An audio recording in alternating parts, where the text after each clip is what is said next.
দেশ ছেড়ে যেতে চাননি। বারবার বলেছেন এদেশে আমার জন্ম, এদেশে আমার মৃত্যু হবে। সরকারের সময় যখন অন্যান্য অনেক রাজনৈতিক দলের নেতারা বাংলাদেশ ছেড়ে চলে গিয়েছিলেন, বাংলাদেশ ছেড়ে বিভিন্ন দেশে আশ্রয় নিয়েছিলেন, খালেদা জিয়া কারাগারে বেছে নিয়েছিলেন।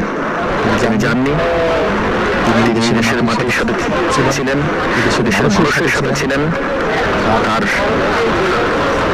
সেই নির্বাচন 2009 সালে যে নির্বাচন, 2017 সালে যে নির্বাচন, সেই নির্বাচনে তার এই আপোষ মনোভাবের জবাব কিন্তু বাংলাদেশের মানুষ দিয়েছেন।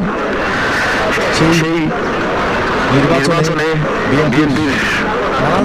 বিএনপির পরাজয় হলেও খালেদা জিয়া 3টি আসন নির্বাচন করেছিলেন, 3টি আসন বিপুলভাবে জয়লাভ করেছিলেন। খালেদা জিয়ার প্রতি মানুষের এমন অকৃত্রিম ভালোবাসা আর কয়জন রাজনীতিবিদের জন্য থাকে? বাংলাদেশের ইতিহাসে খালেদা জিয়া এক অনন্য চরিত্র, বাংলাদেশের ইতিহাসে খালেদা জিয়া এক আপোষহীন চরিত্র, যার কাছে যার দর্শন হয়তো আর কোনোদিন কেউ ধারণ করতে পারবে না। ভেতরে নিয়ে গিয়েছে বৃষ্টি, কিছুক্ষণের মধ্যে রাতে দশাটা সম্পন্ন হবে। দুটো থেকে আসলে গণমাধ্যম যেহেতু স্বাভাবিকভাবেই অনুমতি দেওয়া হয়নি প্রবেশ করার, শুধুমাত্র সেখানে বাংলাদেশ টেলিভিশন রয়েছেন। ফলে সেখানে দাফনের কার্যক্রম চলছে। বিএনপি নেতারা রয়েছেন। সামরিক বাহিনীর সদস্যরা তাদের কাঁধে করে বেগম খালেদা জিয়ার মরদেহ বহন করছেন, সামনের দিকে এগিয়ে যাচ্ছেন সমাহিত করবার জন্য। কিছুক্ষণ আগেই দেখলাম যখন ফ্রিজার ভ্যান থেকে বেগম খালেদা জিয়ার মরদেহ অর্থাৎ কফিন বের করা হয়েছিল, শেষবারের মতো ছুঁয়ে দেখলেন তার পুত্র তারেক রহমান হস্তান্তর করে দিলেন সামরিক বাহিনীর সদস্যদের কাছে।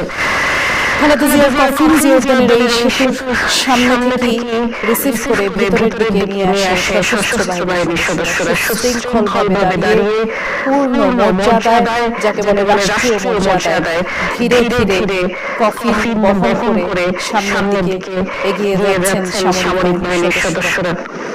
দাফন কার্য কিছুক্ষণের মধ্যেই সম্পাদন করা হবে এবং দাফন করবার পর যেহেতু রাষ্ট্রীয় মর্যাদায় দাফন করা হবে, 1 মিনিট নীরবতা পালন করা হবে, পুষ্পস্তবক অর্পণ করা হবে, রাষ্ট্রীয়ভাবে গান স্যালুট দেওয়া হবে এবং সে সকল প্রক্রিয়া ইতিমধ্যেই সম্পন্ন করা হয়েছে। আনুষ্ঠানিকতা চলছে, যেটা আমরা দেখছি। কি এক গৌরবময় বিদায় দেখলাম বেগম খালেদা জিয়ার। এক অনন্তকালের যাত্রা, যেই যাত্রা শ্রদ্ধা ভরে বাংলাদেশের প্রতিটি মানুষ সাক্ষী হলেন, সামনের দিকে এগিয়ে